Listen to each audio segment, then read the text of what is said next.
Stop calling it a comeback. If the Dodge Viper returns for 2026, this isn't nostalgia.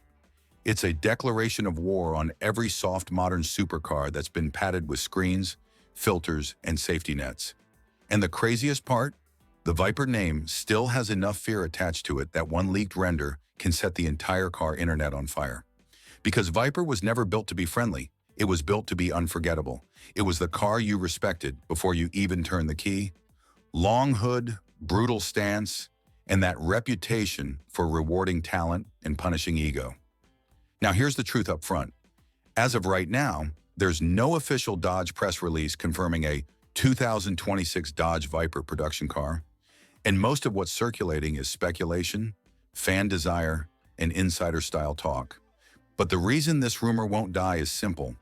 The market is begging for a limited-run, high-drama halo car, and Dodge has a massive performance-shaped hole in its lineup that a Viper could fill perfectly. So today on New Car Insider, we're doing it the right way, not pretending it's confirmed, but breaking down what a 2026 Viper would need to be to matter, what the design signals, what powertrain makes sense in 2026, what the competition looks like, and the one decision that will either make the legend real or turn it into just another nameplate resurrection.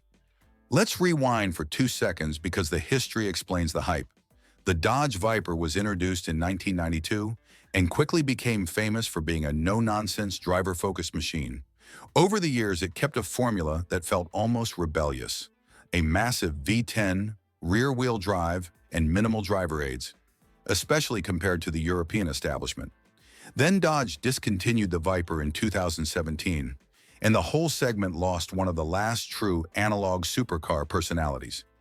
That's why this matters now, because today the supercar world is splitting into two extremes, either full EV rockets that are silent and perfect, or hybrid hypercars that are insanely fast but so computerized they feel like a PlayStation with license plates.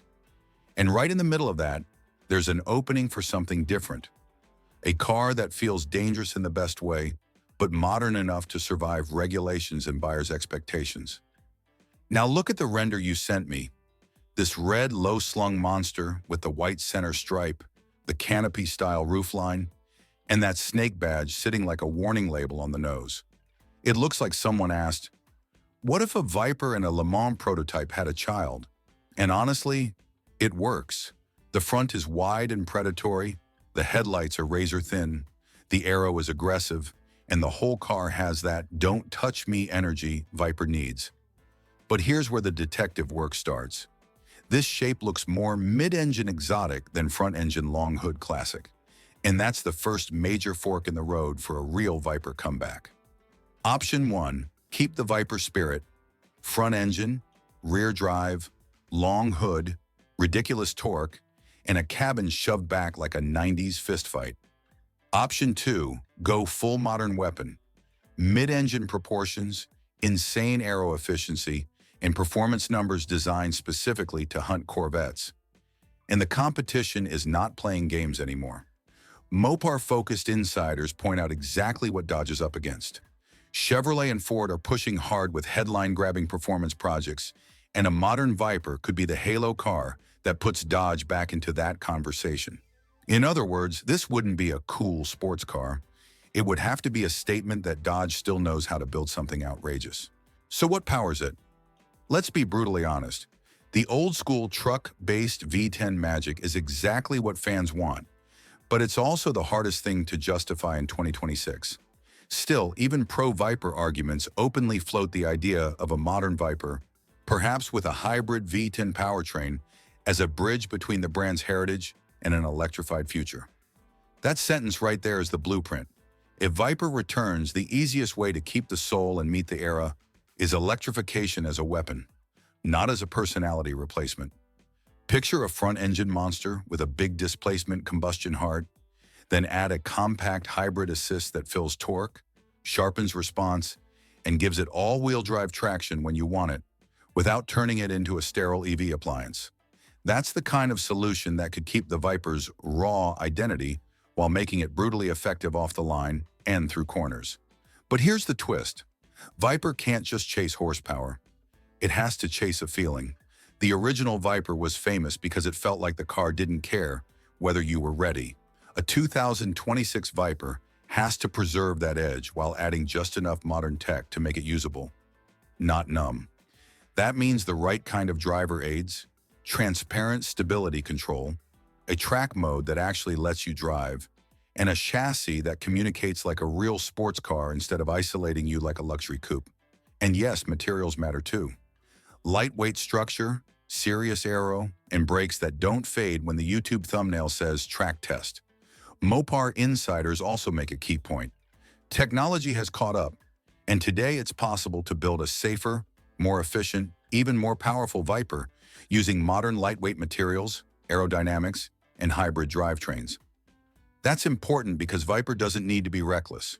It needs to be precise. The kind of precision that still scares you because you're the limiting factor. Now let's talk identity, the make or break decision. If Dodge brings back the Viper and turns it into a heavy Grand Tourer with a soft exhaust note and a touchscreen personality, the internet will roast it alive.